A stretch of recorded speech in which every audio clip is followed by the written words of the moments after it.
حضرت آدم کے ہر بار یعنی بی بی حوا رضی اللہ تعالیٰ عنہ کے جب پریگننسی ہوتی تھی، حمل ہوتا تھا، تو ایک لڑکا پیدا ہوتا، ایک لڑکی پیدا ہوتی۔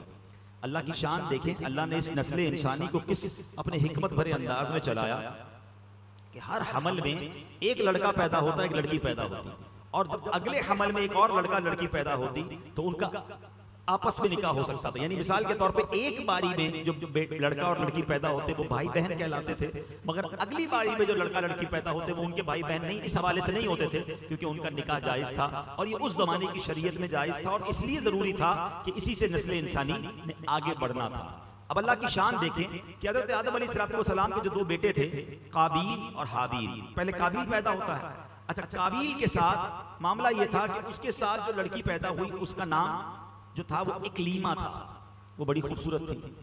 حابیل کے ساتھ جو لڑکی پیدا ہوئی اس کا نام لیوزا تھا۔ اب جب دونوں بڑے ہو گئے تو اسی شریعت کے قانون کے مطابق حضرت آدم علیہ السلام نے قابیل سے کہا کہ تمہارا نکاح لیوزا سے ہوگا، اور حابیل کو کہا کہ تمہارا نکاح اکلیمہ سے ہوگا۔ قابیل کہتا ہے نہیں، میرا نکاح تو اکلیمہ سے ہونا چاہیے۔ حضرت آدم نے سمجھایا وہ تمہارے ساتھ پیدا ہوئی ہے، وہ تمہاری بہن ہے، تمہارا اس سے نکاح نہیں ہو سکتا۔ وہ کہتا ہے نہیں، یہ تو آپ کا بنایا ہوا اصول ہے نا، میں نے نکاح کرنا ہے تو اکلیمہ سے ہی کرنا ہے۔ اب حضرت آدم علیہ نبینا علیہ السلام نے کہا اچھا ٹھیک ہے، ایسا کرو کہ تم دونوں بھائی اپنی اپنی قربانیاں پیش کرو، اللہ کی بارگاہ میں قربانی پیش کرتے ہیں، جس کی قربانی قبول ہو جائے گی ہم سمجھیں گے کہ اس کی بات مان لی گئی۔ اب کیا ہوا، اس زمانے میں صدقہ یا جو بھی پیش کیا جاتا تھا صدقہ، وہ قبول کیسے ہوتا تھا، قربانی کیسے قبول ہوتی تھی کہ آسمان سے آگ آتی تھی اور اس صدقے کو اس کو آگ لے کر چلی جاتی تھی۔ سرکار دو عالم علیہ السلام کی امت پر ایک اور مہربانی پتہ ہے کیا کی ہے؟ بہت ساری مہربانیوں میں ایک مہربانی یہ ہے کہ ہمارا صدقہ، ہماری قربانی ہم خود بھی استعمال کرتے ہیں، ہم آپس میں غریبوں میں بانٹ دیتے ہیں۔ ہماری قربانی کو آگ نہیں کھاتی، ورنہ پہلے جو بھی چیز پیش کی جاتی تھی وہ آگ لے جاتی تھی۔ سمجھ رہے بات کو؟ ہم آج کل کیا کرتے ہیں، صدقہ غریبوں میں بانٹ دیتے ہیں، رشتہ داروں میں بانٹ دیتے ہیں، قربانی کرتے ہیں، خود بھی کھاتے ہیں، دوسرے لوگ بھی کھاتے ہیں۔ ایسا نہیں تھا پہلے، یہ بھی اس امت پر مہربانی کی گئی ہے۔ تو بہرحال اب کیا ہوا کہ دونوں نے اپنی اپنی قربانی پیش کی۔ قابیل کھیتی باڑی کرتا تھا اور حابیل جو تھے وہ بکریاں چراتے تھے، تو قابیل اناج کا ایک ڈھیر اس نے رکھ دیا پہاڑ کے اوپر، اور حابیل نے ایک بکری جو تھی وہ رکھ دی۔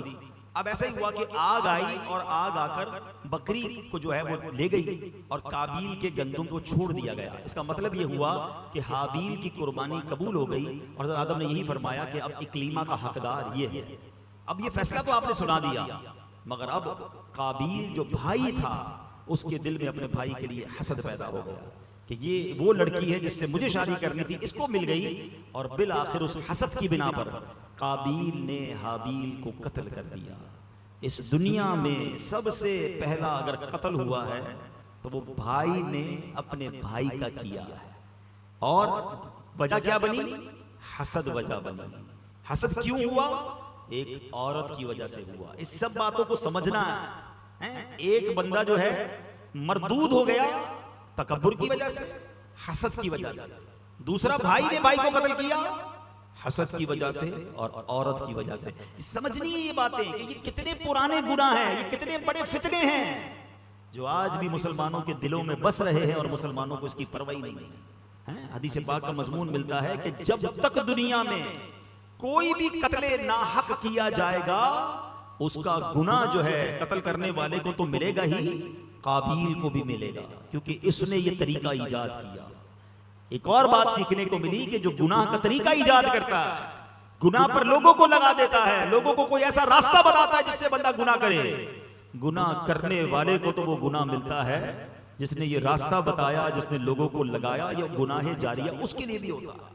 تو اب کیا ہوا، قابیل نے حابیل کو قتل تو کر دیا، مگر جس کو پتا نہیں تھا لاش کو کرنا کیا ہے، اس وقت تک کو مرا ہی نہیں تھا نا۔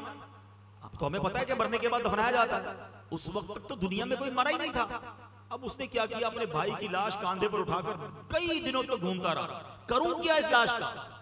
تو پھر اللہ کی شان دیکھیں، قرآن پاک میں یہ واقعہ موجود ہے کہ اللہ کریم نے دو کوے بھیجے، ان کی آپس میں لڑائی ہوئی اور ایک کوے نے دوسرے کوے کو مار دیا۔